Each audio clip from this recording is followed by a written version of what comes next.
The itinerary arrived at 11:20 on a Tuesday morning, slid across my kitchen counter like a hotel brochure. I was standing at the sink rinsing a coffee mug when my father walked in through the back door without knocking. He'd driven the 2 hours from Duluth, which meant he'd left before 9, which meant he'd decided this before breakfast. My mother came in behind him, already pulling off her coat. She hung it on the hook beside the door, the hook I'd put in myself 3 summers ago, and said it was a nice drive, that the color was already starting up near 2 harbors.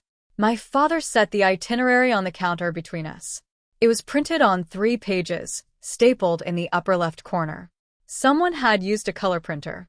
There was a header at the top that read Halvorsen Family Lake Week, August 4th to 25th in a font I didn't recognize.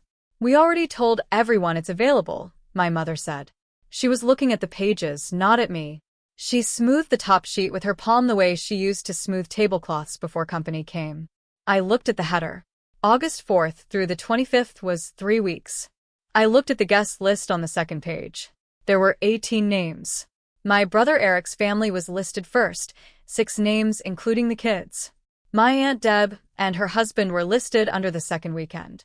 My father's brother Rolf and his wife were at the bottom, with a note that said flexible on dates. My brother Eric was leaning against the far counter with his arms crossed, watching me. He'd driven up separately. I hadn't heard his truck in the driveway. "When did you talk to everyone?" I said. "Over the past few weeks," my mother said. "People have been asking about summer plans. It made sense to coordinate. We figured you weren't using it the whole month," my father said. He pulled out one of the stools at the island and sat down. He said it the way he said most things, not as an assumption he was making, but as a fact he was delivering. "You've got that project in Milwaukee running through July. Didn't think you'd want to drive up every weekend." I picked up the itinerary. I looked at the second page again. 18 names. 3 weeks of August. My brother's kids had their names written in under Eric plus Janelle plus family in parentheses. Cody, Mara, and the little one, whose name I could never remember my mother spelling the same way twice. I set the pages back down on the counter. There was a sealed manila folder in the drawer beneath the counter. I had put it there 6 weeks earlier. "I'll have to look at my calendar," I said. "We already confirmed with people," my mother said again. There was a patience in her voice that wasn't patience. It was the tone she used when she decided the conversation was over and was waiting for the other person to realize it. "Deb has already booked her time off work." I looked at Eric. He looked back at me without any particular expression and then looked at the window above the sink. I didn't argue. "My name is Nora Halvorsen. I am a project operations manager for a regional infrastructure firm based out of Minneapolis, which means I spend most of my working hours making sure that very large, very complicated things happen in the right order at the right time. I am good at this. I have been good at it for 11 years since I took a coordinator position straight out of the University of Minnesota and worked my way up through 3 promotions without changing companies once.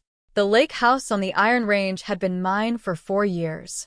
I'd bought it in October, off-season, for $310,000, a 2-bedroom with a screened porch and 40 feet of frontage on a lake 17 miles outside of Eveleth. The previous owners had let the dock fall into disrepair, and I'd replaced it the first summer, doing most of the framing myself over 3 weekends with a borrowed nail gun and a YouTube tutorial I watched 6 times. I'd repainted the exterior the following spring. I'd replaced the water heater. I'd put in a gravel path from the back steps to the fire pit because the grass grew thin there and the mud tracked inside every time it rained. My parents had visited 4 times. They had never once called ahead. The family dynamic had a particular shape, and I'd understood its shape for long enough that I'd stopped expecting it to change. My father was the kind of man who organized things, finances, schedules, decisions, with an authority so practiced it had stopped needing justification. My mother supported his organizing by treating it as common sense. Eric was 3 years older than me and had grown up inside my father's approval so completely that he'd absorbed the same reflex. Things were arranged, and Nora was accommodating. I had been accommodating for a long time. It was the path of least resistance, and I knew its contours well. What none of them knew, what I had not mentioned at the kitchen counter, or in the 3 phone calls from my mother in the weeks before, or in any of the conversations Eric and I'd had over the winter, was that the lake house was no longer mine to lend. I hadn't mentioned it because they hadn't asked. The first time I understood what the lake house was going to mean to my family, it was a Saturday in late October, the year after I bought it. My father called at 8:15 in the morning. I was at the house for the weekend, alone, drinking coffee on the screened porch with a blanket over my legs and a book I hadn't opened yet. The lake was still. There was a low fog sitting just above the water that the sun hadn't burned off yet, and the birches along the far shore were almost bare. Your Uncle Rolf is thinking about renting a place up near Eveleth for the 4th of July, my father said. I told him you had something up there. Thought we might coordinate. Rolf's welcome to rent something, I said. I meant coordinate with your place, my father said. There was a pause. I watched a heron land at the end of my dock and stand there without moving. Dad, I'm not sure I'll be up here for the 4th. You don't have to be, he said. That's the point. I held the phone against my ear and looked at the heron. It was standing absolutely still, looking at the water. Let me think about it, I said. I told him it'd probably be fine, my father said. He's got 4 kids. They need the space. I thought about Rolf's 4 kids, who ranged in age from 7 to 14 and who I saw at Christmas and Easter and who I liked well enough in the abstract. How long were you thinking? I said. Week, maybe 10 days, my father said. Around the holiday. The heron lifted off the dock without warning and crossed the water in a long low arc and disappeared into the tree line on the other side. I'll call you back, I said. I didn't call him back that day. I called him back 3 days later and said that July wasn't going to work because I had already made plans of my own. My father said that was too bad, that Rolf had been looking forward to it. I said I was sorry to hear that. There was a silence on the line that had a specific texture to it, and then my father said he supposed they'd figure something else out, and we hung up. I sat with the phone in my hand for a minute after. Then I set it on the counter and went back to what I'd been doing. The second time was the following June. My mother called on a Wednesday evening while I was making dinner. I was talking to Deb, she said. Deb was my father's sister, who lived in Hibbing and taught elementary school and had more opinions about vacation planning than anyone I had ever met. She's been asking about the lake house. Thought maybe we could do a girls' weekend up there in July. How many people? I said. Oh, just a small group. Deb, me, maybe Deb's daughter Kristen. Possibly Rolf's wife. I stirred the pot on the stove and transferred the phone to my other ear. When in July? I said. Deb was thinking the second weekend, the 12th through the 14th. The 12th through the 14th of July was my cousin Marcus's wedding in Duluth. I had already RSVP'd. My mother knew this because she was also attending. Mom, I said. Well, we wouldn't have to leave until Sunday, she said. We could do Friday and Saturday. I looked at the stove. The pot was starting to boil over on one side. I need to think about it, I said. Deb's already excited, my mother said. I may have mentioned it was probably fine. I turned the burner down. I'll let you know by the weekend, I said. I did not let her know by the weekend. I let it go another week, and by then Deb had apparently made alternate plans, and my mother mentioned it once more in passing, and then dropped it.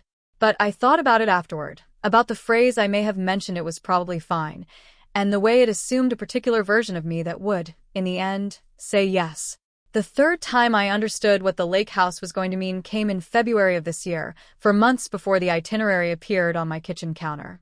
I'd driven up for a long weekend in the cold, one of those Minnesota February weekends where the temperature doesn't get above 12 degrees and the lake is locked solid, and the whole world narrows down to whatever's inside four walls. I'd brought groceries for 3 days, and a project file I needed to review, and the particular silence I could only find up there. On Sunday morning, my brother Eric called. Dad mentioned you're up at the house, he said. I am, I said. Janelle and I have been talking, he said. The kids are getting old enough to really appreciate a lake summer. Cody's been asking about fishing.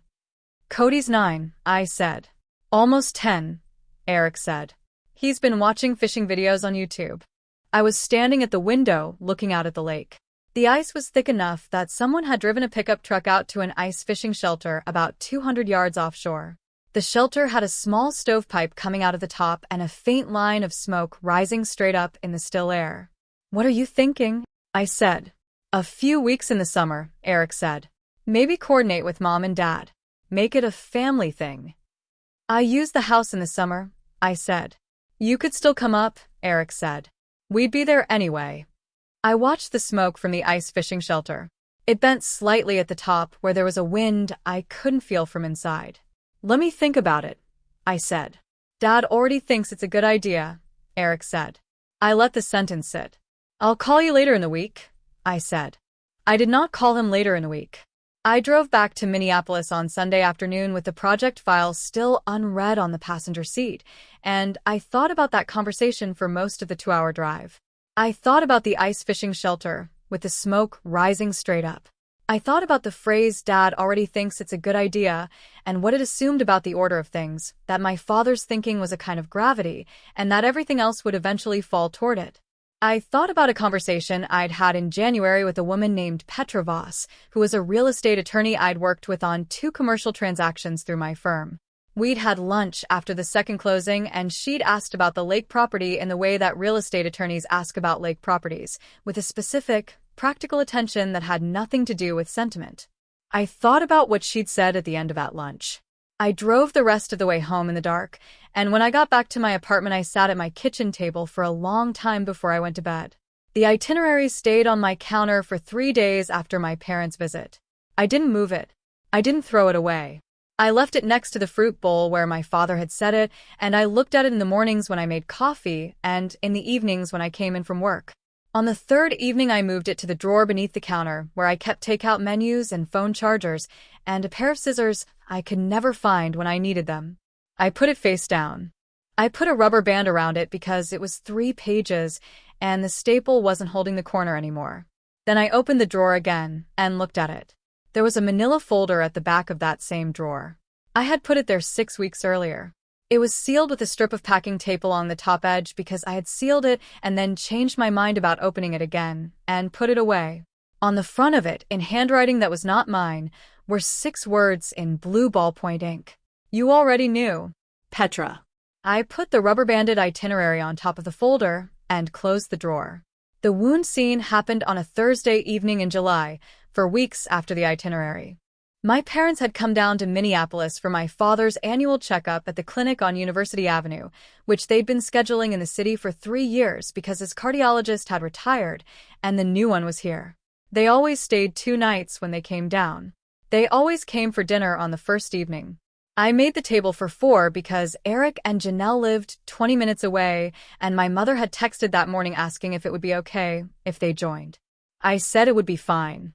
I roasted a chicken and made the potato dish my father liked with the herbs from the pot on my windowsill. I opened a bottle of wine and set it on the counter to breathe. They arrived at 6:30 together, the 4 of them, which meant they'd met in the parking lot and come up as a group.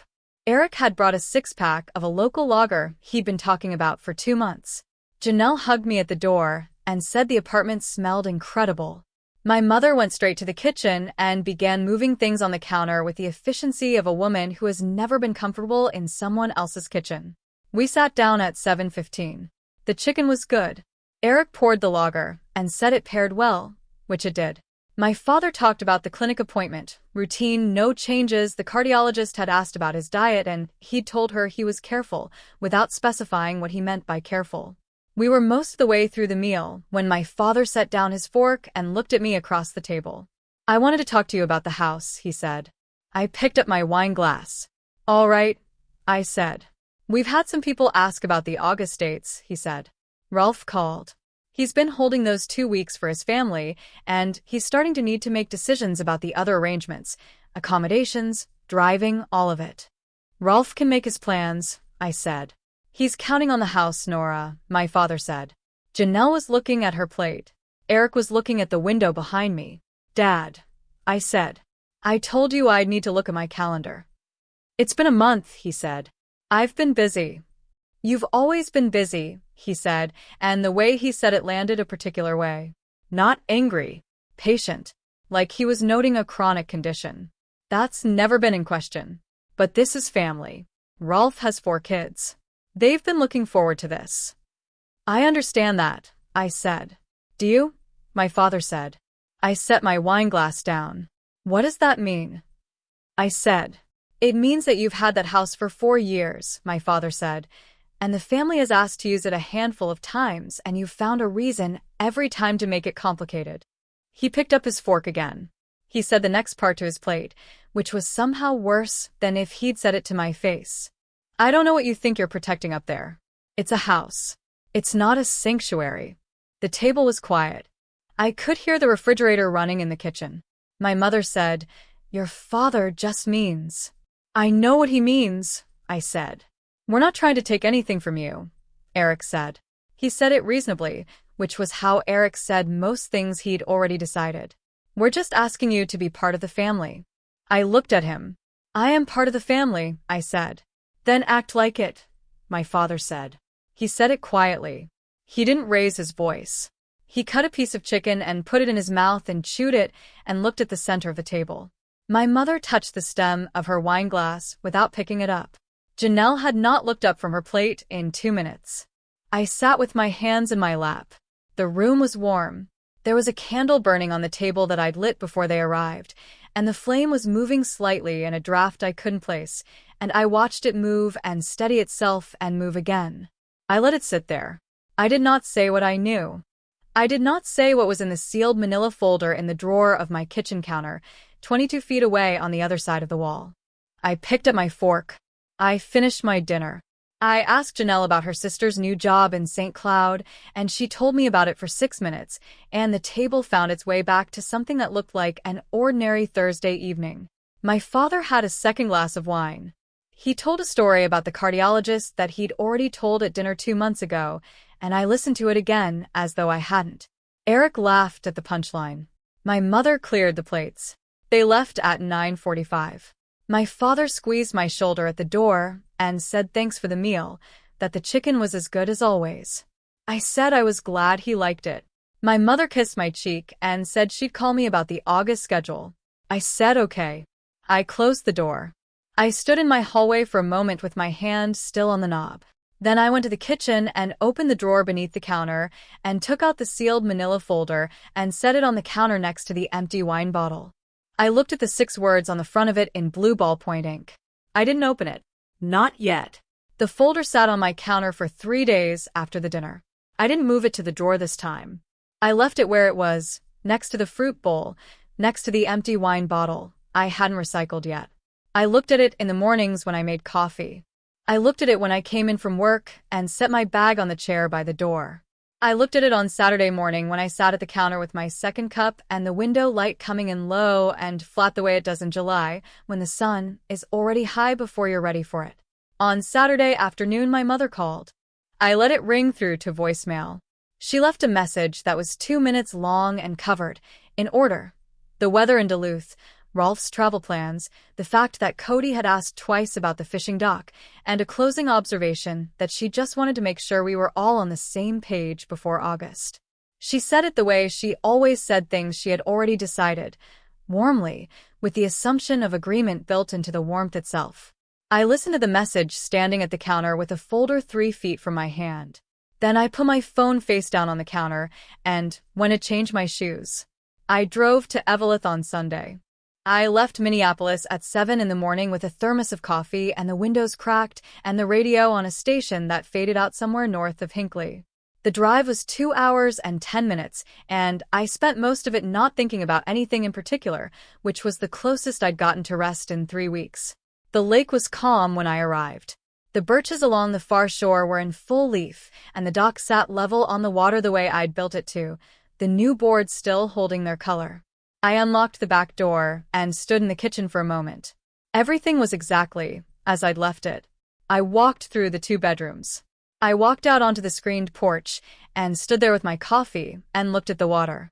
A pair of loons were moving in a slow arc about 50 yards out, diving and surfacing, diving and surfacing. I watched them for a long time. Then I went back inside and sat at the kitchen table and opened my laptop and pulled up the email thread with Petrovas. The last message was from a Tuesday in April. It was 3 sentences long. The subject line was Lake property transfer, executed documents. I read it again, even though I had already read it enough times that I could have written it from memory. I closed the laptop. I sat at that table in the quiet of the house that was no longer mine, and I listened to the loons outside, and I thought about 18 names on a printed itinerary and a man who had cut a piece of chicken and delivered a verdict to his plate without looking up. I drove back to Minneapolis that afternoon. I did not call my mother. The call came on a Saturday morning at 9:07. I was at my kitchen counter with coffee when my phone lit up. It was not my mother. It was not my father. It was a number I didn't recognize with a 218 area code, which is the Iron Range, which is Eveleth. I answered it. "Is this Nora Halvorsen?" The voice was a man's, measured and unhurried. "It is," I said. "This is David Lindqvist," he said. "I believe we have a mutual acquaintance in Petra Voss. I'm calling about the lake property on County Road 138. "Yes," I said. "Go ahead." "I had a call yesterday from a man who said he was your father," David Lindqvist said. "He said he was coordinating a family vacation and wanted to confirm access dates. He mentioned your name. I wasn't sure what to make of it, so I called Petra this morning, and she suggested I reach you directly." I set my coffee mug down on the counter. "What did you tell him?" I said. "I told him I'd need to look into it," David Lindqvist said. "Which is why I'm calling you." There was a pause. Outside my window, a delivery truck was backing up, and the beeping came through the glass at a distance. "Mr. Lindqvist," I said, "I'd suggest you call him back and tell him to contact me directly." "That's what I'll do," he said. "Thank you for calling," I said. "Of course," he said. "Petra said you were thorough." I can see what she meant. We hung up. I stood at the counter. I looked at the sealed manila folder, which had not moved from the spot where I'd set it 4 days ago. I picked it up. I carried it to the table. I sat down. I peeled the packing tape from the top edge, slowly, the way you open something you've been waiting to open for long enough that the opening itself deserves a moment. Inside were 11 pages, clipped together, and a single index card paper clipped to the front page on which Petra had written in her clean, architectural handwriting. "You already knew. Petra." I set the index card on the table beside the folder. I read through the 11 pages once. I set them back on the table. My father called at 11:15 Sunday morning. I was ready. "I tried to reach someone at the lake property," he said. "Got a man who said he'd have to look into it. What's going on up there, Nora? Is there a property manager now?" I had the 11 pages on the table in front of me and the index card beside them. "Dad," I said, "I need to tell you something. I'd like you to listen to the whole thing before you say anything." A pause. "All right. The lake house isn't mine anymore," I said. "I transferred ownership in April. The closing was April 14th. The man you called is the new owner. His name is David Lindqvist, and he bought it for $385,000, and he has full title, and there is nothing pending." The silence on the line had a specific quality. It was the silence of a man who was reorganizing information he had not expected to receive. "You sold the house," my father said. "I transferred it through a private sale, yes. Without telling anyone." "It's my property," I said. "I didn't need to tell anyone." "Nora." His voice had shifted. The patience was still there, but the delivery had changed lower now, the way it got when he was working to maintain something. "We had a plan. Rolf has had those weeks held for 3 months. Your mother has been coordinating with 6 families." "I know," I said. "You knew," he said, and the word landed the way he meant it to. "You knew when we came for dinner. You knew when your mother called." "Yes," I said. "And you said nothing." "You didn't ask," I said. Another silence. Longer this time. "This is because of what I said at dinner," he said. "About the sanctuary." "This isn't because of anything you said at dinner," I said. "I signed the transfer documents in April. You came for dinner in July." I heard him exhale. "You've always been on your own," he said. He said it not as an accusation, but the way he said things that were meant to explain a problem, as a diagnosis. "That's been your whole life, Nora. You don't let anyone in. You don't consider that family means something, that there are obligations." "It's not a sanctuary," I said. He stopped. "That's what you said," I said. "At dinner. You said it's not a sanctuary. You were right. It's a property. Properties can be sold." "That's not what I meant, and you know it. You said the family had asked a handful of times, and I'd found a reason every time to make it complicated." I kept my voice level. I was looking at the index card on the table. You already knew.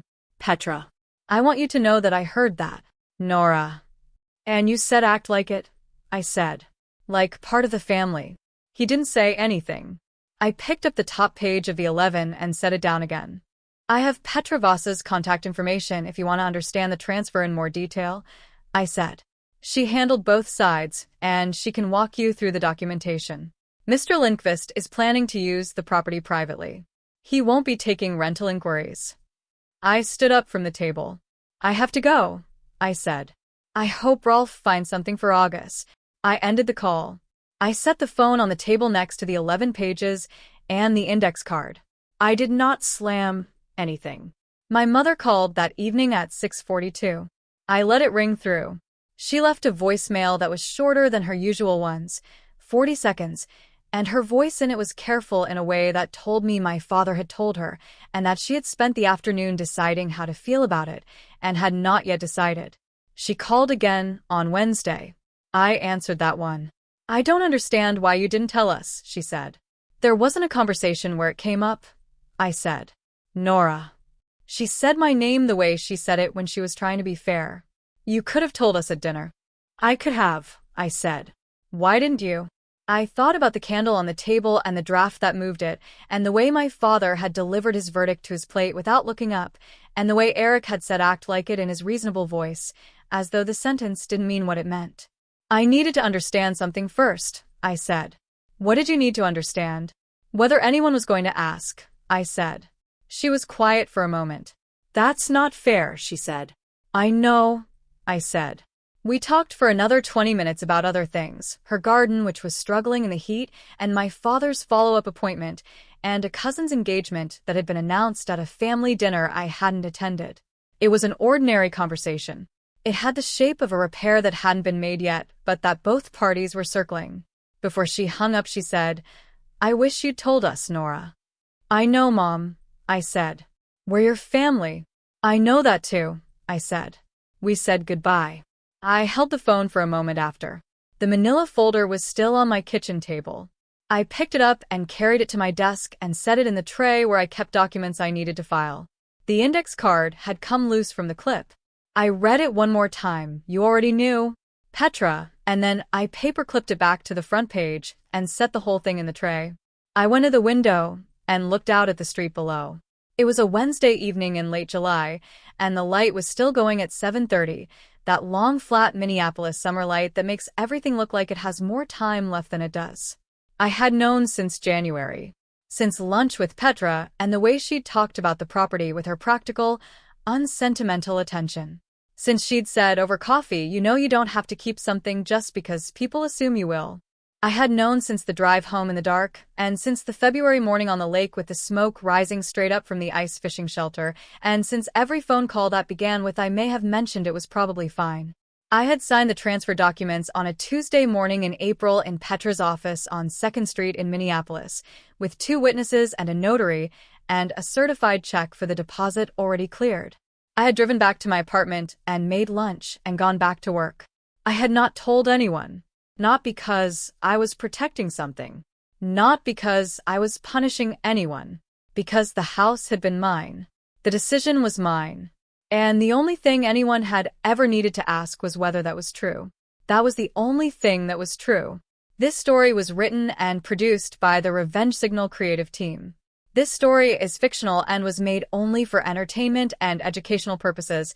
Any resemblance to real persons or events is coincidental.